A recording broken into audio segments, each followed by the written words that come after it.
Počas tohto videa sa pokúsim poskytnúť krátke vysvetlenie skorej a predčasnej menopauzy. Môžem použiť slová, ktoré nepoznáte. Pamätajte, že ak máte akékoľvek obavy o svoje zdravie, obráťte sa na zdravotníckeho pracovníka. Priemerný vek menopauzy v Spojenom kráľovstve je 51 rokov a máme podozrenie, že perimenopauza často začína vo veku 45 rokov. Vo veku 40 až 45 rokov sa nazýva skorá menopauza. Bude však malé percento žien, približne 1%, ktoré majú predčasnú menopauzu. To znamená mať menopauzu vo veku do 40 rokov. Toto sa nazýva predčasná ovariálna insuficiencia alebo POI. POI sa môže vyskytnúť úplne prirodzene a môže byť pravdepodobnejšie, že sa vyskytuje v rodinách alebo súvisí s autoimunitnými alebo špecifickými genetickými stavmi, ako je Turnerov alebo Fragile X syndróm.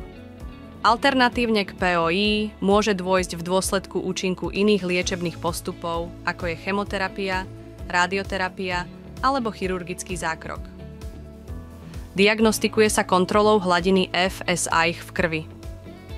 Ak sa toto zvýši pri 2 po sebe nasledujúcich krvných testoch s odstupom 4 až 6 týždňov, POI možno potvrdiť.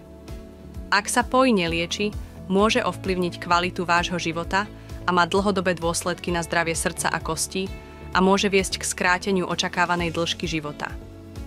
POI vyžaduje špecializovanú správu. To zahŕňa odbornú psychologickú podporu a poradenstvo. Ako som už spomenul, menopauza nastáva, keď vaše vaječníky produkujú menej hormónov. Estrogen má v našom tele veľa funkcií a jeho menej v skoršom veku môže mať z dlhodobého hľadiska obrovský vplyv na zdravie.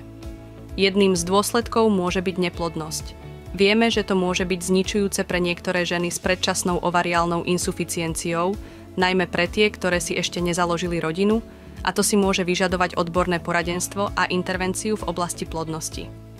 K prirodzenému počatiu však môže dôjsť, najmä u tých žien, ktoré prirodzene prešli do predčasnej menopauzy.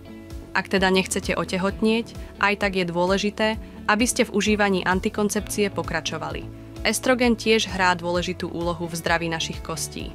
Vieme, že primerané hladiny tohto hormónu bránia rednutiu kostí, ktoré môže viesť k osteoporóze. V prípadoch predčasnej ovariálnej insuficiencie musíme byť opatrní, aby sme zvážili zdravie kostí a minimalizovali riziká zníženia hustoty kostí.